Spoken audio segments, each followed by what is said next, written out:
it is actually Saturday night. Unfortunately, some things came up, as per usual with me in this channel.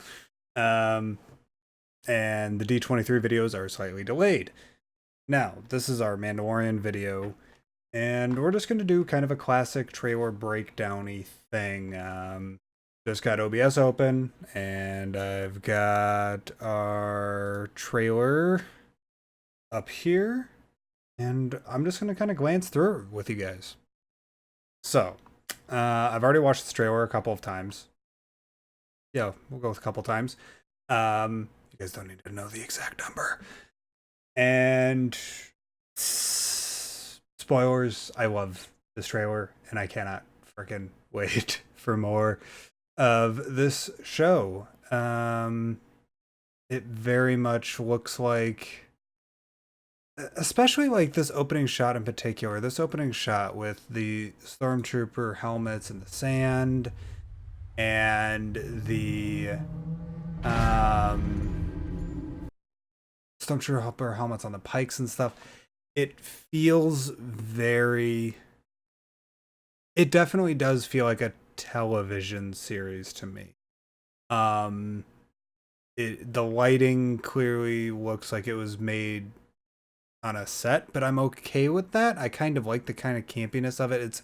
It gives it sort of like that western-ish vibe, which they're clearly going for with this. Not to mention the fact, I mean, it's a series set a few years after Return of the Jedi, and their stormtrooper helmets on frickin' pikes. What's not to love about that?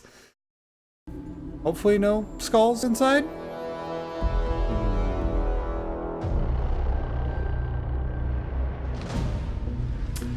And let's talk about this ship. A, I love this ship. B, I still love what they talked about at Celebration about how they filmed this ship, where they actually used like their own like tracking camera and they built their own tracking rig and stuff like that. That's how apparently almost all of, or the majority of, these ship shots have been shot.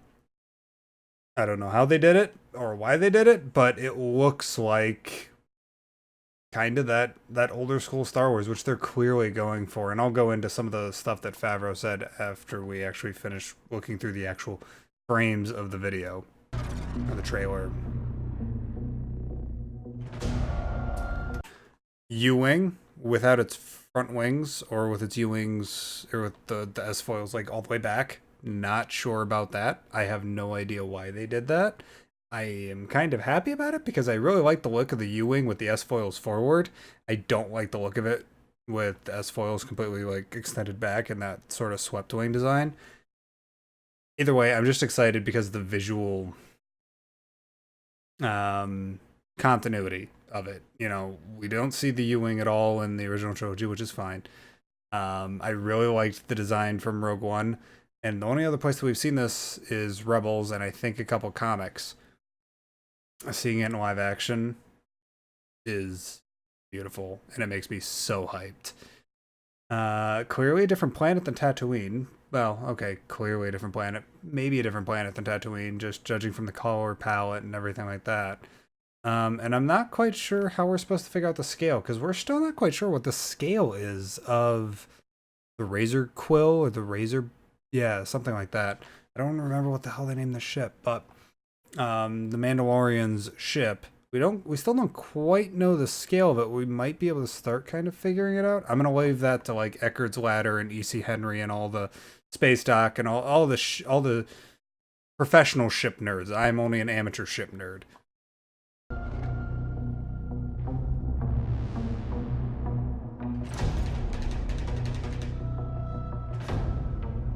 I want you. Oh, it looks so good, though. I love it. And I really like that's kind of a good way to make an alien looking landscape, an otherworldly landscape, because that just looks like, I don't think that anything like that exists in nature other than on a much more micro scale.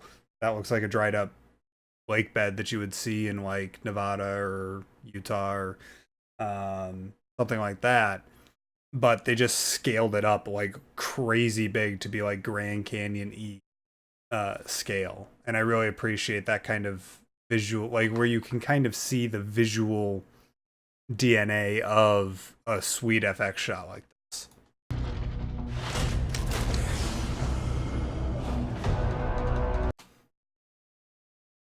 I'm so happy Gina Carano is in this. I'm so happy Gina Carano's in this. I think that she's a very good actress, much better than I think that her past as just as an MMA fighter, you know, just an MMA fighter. Feeds off of. But I really like Gina Carano. Really admit it. And seeing her get a big break in a Star Wars thing makes me happy about the fact that a lot of the cast of The Mandalorian is already established. Pedro Pascal, Werner Herzog, you know, they've got these major big ticket people in Star Wars, and now you're going to throw in that one person that played that secondary baddie in Deadpool. Borg! I know it's stupid, but ever since I saw that episode of the Clone Wars with the Borgs, I like Borgs. They're stupid looking, and I love them for it. Apparently, the same actress that played Tonks in the Harry Potter movies. I'm a Harry Potter fan of the books. I never really got too big into the movies, and I got through like the first three: Sorcerer's Stone, Chamber of Secrets, Prisoner of Azkaban, and that's it. But I really like Tonks from the books, and I guess all the Harry Potter fans that I know that got really big into the movies really liked her portrayal. So apparently that's the same actress that played Tonks. Cool. Also, we get a classic Star Wars race in a new Star Wars thing, which we've only really gotten in like Rogue One.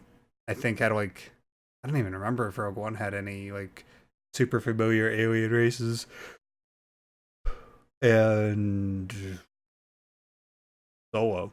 That's about it for familiar races, and I'm happy that we got to see a legacy race. Yeah, we even in just the trailer. Western styles. Don't know what that is. Clearly hiding from something or running from something. I don't know who they are or anything about that. Bounty that the Mandalorian's going after. I don't know. I'm terrible at speculation, guys. I'm absolutely awful at speculation, especially when there isn't previous material to go off of. Tune in after Monday when we actually get the sizzler reel for the Rise of Skywalker.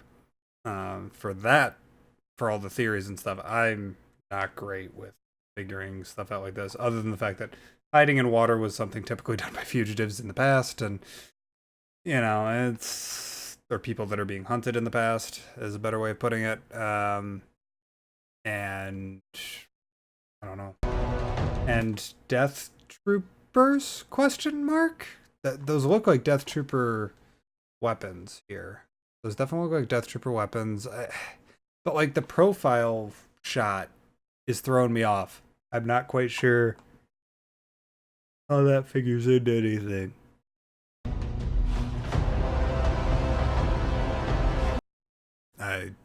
Yes. I will take angry, pissed off Imperial Commander played by that guy from Breaking Bad happily.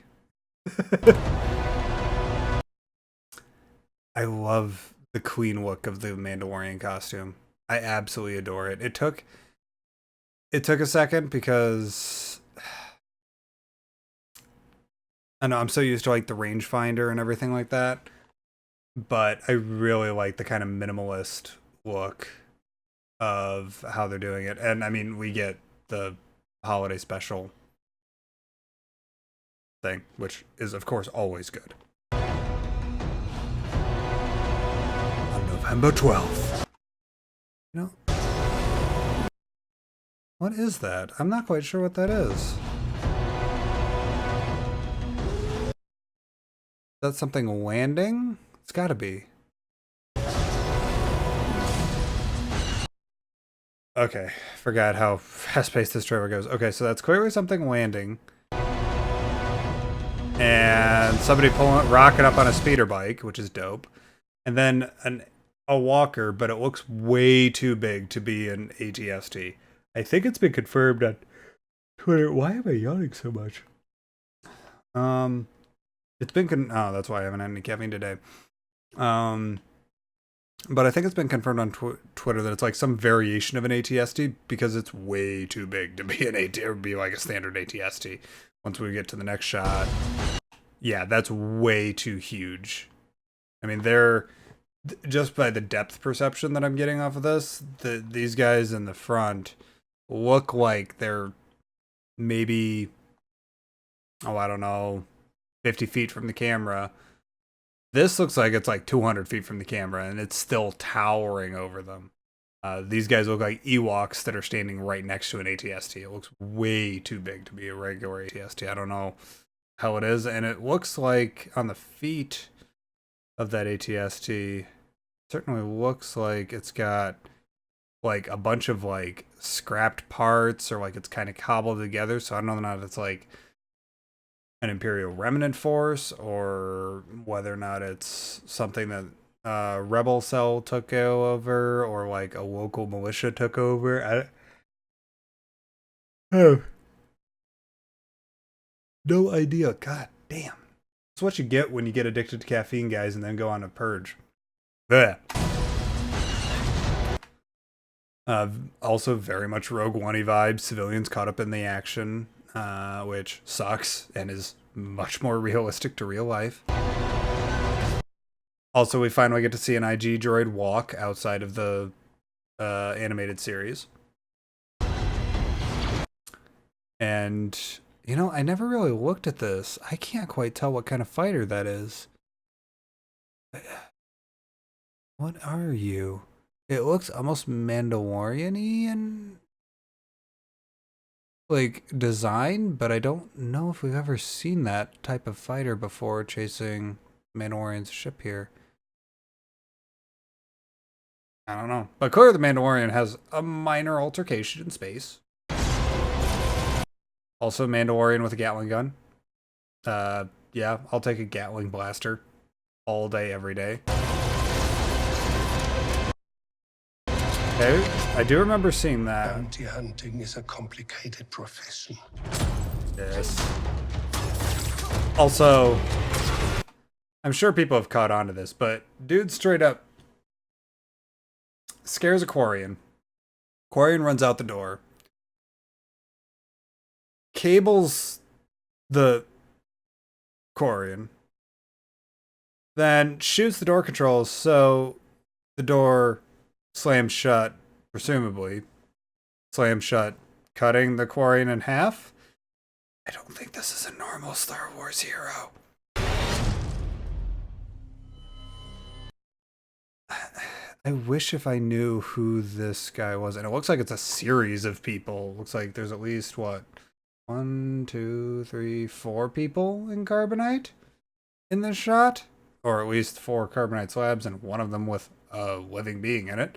So clearly, and we kind of already know this from Empire Strikes Back, and Clone Wars kind of reconciled it a little bit where there are like proved like this is how you biologically freeze somebody in Carbonite while not killing them, whereas the facility on Cloud City that froze Han wasn't designed for that. It was designed to Carbonite freeze like raw materials, presumably, which probably isn't quite as safe as state-of-the-art medical something or another.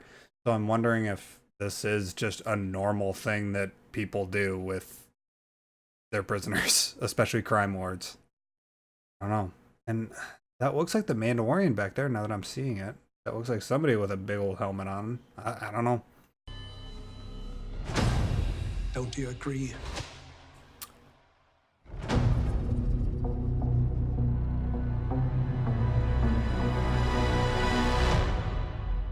Original series streaming on Disney Plus November 12th. If you live in the Netherlands, Canada, or the United States. Other than that, we have no idea, apparently. Yeah, that's it. I mean, that's the Mandalorian. And I'm stupid excited for it. Also, how have I not liked that video? Yeah, I mean, I wish if I had something else for you guys other than that. Yes, please give it to me now. I want my entire thing of Mandalorian coverage. I want the entire series directly downloaded in my brain right now. With that being said, let's talk about some of the extra stuff that they talked about at D23. We do know that it's being released not all at once. That's the only quote that we know of. So presumably once per week. As a content creator, I really hope so. I don't want to have to discuss presumably 8 to 10 hours of content over the course of a day. That'd be not great. Especially considering the fact that I'll be at work the day that this releases, and I won't be able to watch it till I get home. And so yeah, this is getting going on airplane mode real quick that morning. Anyways, we know that it's going to be released multiple days or spaced out at least. We know that it is coming out.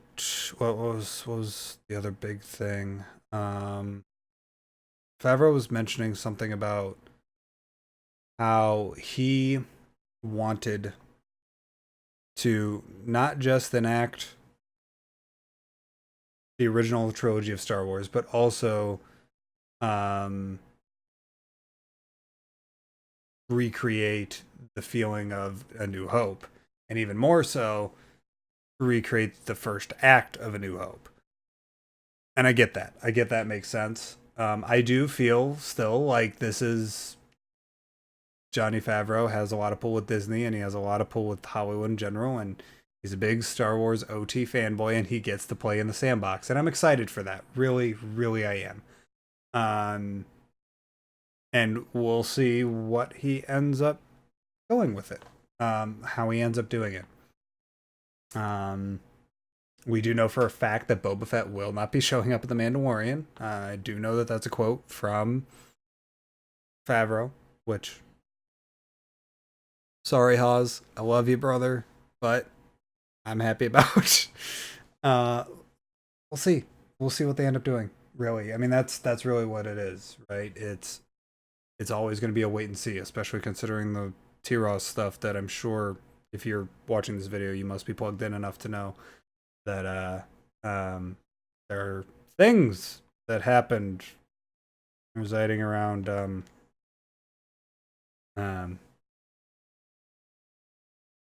that. So, yeah, we'll see. Credit to Heath Williams on Twitter, by the way, for that phone background. Yeah, I mean, we're just gonna have to see what ends up happening, really. And I will be doing a video on the Sizzler reel once that drops, and we will be doing a video. I've also got a video already in the can that I just need to edit together for my review of Myths and Fables. So keep an eye on the channel for that, and follow me on Twitter at SWRamblings if you want more updates to the random times that I pop on the camera and talk about Star Wars. All right, guys, I'm gonna get out of here, and as always, may the Force be with you. Take care.